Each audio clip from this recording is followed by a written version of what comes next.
Here with Concordia head women's basketball coach Drew Olson to preview the 2019-20 season. And as we record this, I know you've at least had some time to see this team in practice over a couple of weeks or so. Coming off a pretty decent season, winning a national championship, what was something maybe that was most special about winning a championship beyond just what people saw on the court during that season? I think just getting to see the joy in our players, how much they soaked in that moment to win it all, and see all the hard work that they put in, kind of be finished with a victory, and it was just incredible to share that with them. And I know that kind of makes for a different dynamic coming into this season. You have a lot of players back from that team that won it all. In the past, you always had that motivation that you hadn't accomplished that ultimate goal. So what is it that motivates this particular team? Yeah, it's definitely different. I mean, that's something we've talked about with our team. I think the biggest thing is just that they have a competitive greatness to them, and they always want to be the best, and so they know, well, they did it last year, they want to do it again. And I think that there's also, especially for those 6 seniors, that feeling of what Quinn experienced to end their career with that kind of a high, they want to end the same way. I know a lot of coaches would envy the roster you have, like you said, with so many of them back, that experience last year and a lot of winning the last few years. But how does that simplify preparation this preseason when you do have so many players that understand your expectations and just what this program is about? Yeah, from an X's and O's standpoint, I mean, we're able to pick up right where we were last year and kind of add some new things to this group. But I think what you're talking about is more from a culture standpoint, and I think our kids do a great job of continuing to pass down those expectations, the standards that we live by, and it makes coaching a whole lot easier. But I know this is still a new group, a different dynamic, that we keep having to teach it over and over again. But I love what I've seen so far. Take a look at some of those individuals that people know from last year. Certainly Philly Lammers has already accomplished so much, and it's not just been on the court in her 3 years. So what do you feel like is the next step, and what are you asking from her as a senior? I ask her for more leadership, just kind of stepping into a senior role to communicate more, to talk more on the floor.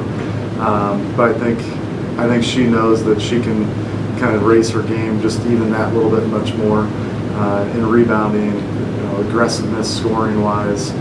Hopefully staying out of more foul trouble. But I know that she has high expectations for herself.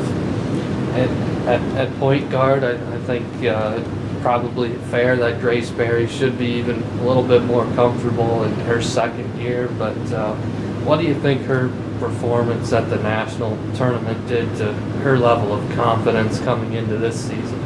Yeah, I think for Grace, she's a phenomenal player, and did so much for our team last year, and she's ready to also take her game to another level. And I think the national tournament was kind of a glimpse of that, just how well she shot it, to kind of take away that weakness from her game. And now there's not a whole lot of ways that you can guard her, because she can shoot it, she can drive it, and she's so good at distributing the ball. Another of those that really took a step forward as a star was Taylor Cockrell, going from a freshman to sophomore last year. Certainly had some signature moments with a 40-point game and a 19-point fourth quarter at the national tournament. Have we seen her reach her full potential? I mean, how much better can she be as a junior? Well, she's got a lot more in her. I just think that sometimes when you play with a full team of stars, you're not always going to have those games where she's not averaging 25, 30 points a game. She has that capability, but we don't have to ask that of her. But I know that she'll be ready to kind of carry the team when is needed at different moments throughout the season. I'm also excited for her just to become a better defender, and I think that's something she's really focused on. Talked about just having the one senior on the varsity roster last year. Now you have a whole bunch of them on this team. We talk about Grace and Philly a lot in that group, but what has the rest of that bunch meant to this program? It's a really special group, and we knew it when we were recruiting them, just how all those pieces would kind of fit together. I think Mac Hellman is so underrated. What she did for our team, especially in that championship game, was incredible last year. She's a phenomenal passer and just gets everybody involved. Riley Sybil is one tough kid that probably is the best defender, and I think that she kind of gets overlooked in that starting lineup when you have all those other stars, but she fills such a great role. And Terrence Schutte is also another great role player that can really shoot it. I think Colby is probably the one that's the biggest difference maker this year. She's really taken on a little bit more of an aggressive offensive approach and just constant grinder as always. But I love the heart of that group, just how much they care about each other, how tough they are together, and what they've meant to this program.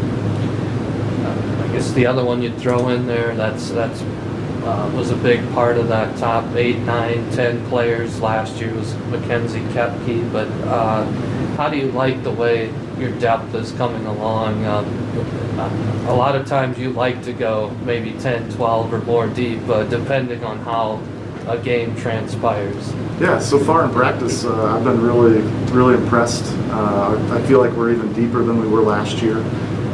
But you mentioned Kepke, but I also put in there Riley Polly, Elsie, Claire Cornell's really come along and kind of found a role for herself, and Delaney Faye can flat out shoot it. So, there's definitely games where we're going to go about 12 deep. What is it you think this program will miss most about not having Quinn Rogge, obviously a staple the last 4 years? Well, we're going to definitely miss her. We've missed so many great players as kids graduate, and that's kind of the hard thing as a coach to, grow in the relationship with them for 4 years, really kind of love them, but then have to let them go. And with Quinn, she was just such an amazing person that everybody kind of rallied around her, and she was somebody that was kind of a stable rock that when things were going south, she always kept her composure, and I think that's probably the biggest thing that we're going to need out of the 6 seniors is that composure and being able to step up in big moments. In your time at Concordia, you've at times gone against some NCAA Division I opponents. I know you did last year in an exhibition, and you have Creighton this year. What do you like about putting your teams up against that type of competition at the beginning of the season?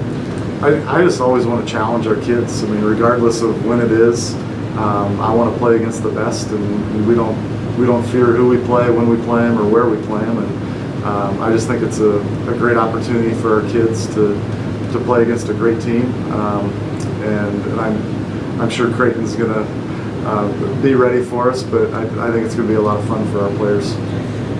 Last year, talked all year about the theme being focus and finish. This year, I believe it's being bold in the pursuit, right? What does that mean to this team? You would have to ask the players to see how much detail they'll give to you on that. But it's just, knowing what we're going after, and just kind of being courageous in that what they're trying to do is a little bit unheard of. We did have a couple submissions from Randy Bach here. I don't know if I'll go through all of these, but he did ask, what is the best board game to play at 1:30 a.m. at Nationals? Well, I hear backgammon's pretty fun. After you get done with a scattering report and you happen to be up at 1:30 a.m., backgammon's a nice quick game to play to settle the mind before you go to bed. Most outrageous comment from Randy. There's probably been a lot. I can't repeat it on here because those are read statements, and I'm sure Connie Butler would be upset with me for repeating some of them. How about a quick a few quick things along the lines of Halloween with that coming up. What's your position on candy corn? Well, candy corn's it's a solid candy, but I prefer much more of like a Twix, any kind of little snack size. For my kids, it's a little safer, and I just think it tastes better. Favorite Halloween movie? Maybe like Hocus Pocus or something like that. No, it would be more of like a Scream or even just the classic Halloween. What's the last costume you remember wearing as a kid going trick or treating? I had a John Elway jersey and helmet. That was a good one. Any Halloween pranks that you've had played on you or that you've played on somebody? It's my neighbor, Jack Dunsing, he's over 70. I don't know exactly how old he is, but he's up there. And he lives across the street. He climbed up into this tree, and he had like a little scarecrow person sitting out front. When the kids would go up to get the candy, he would yell at them from the tree. To see a 70-plus-year-old man do that was hilarious.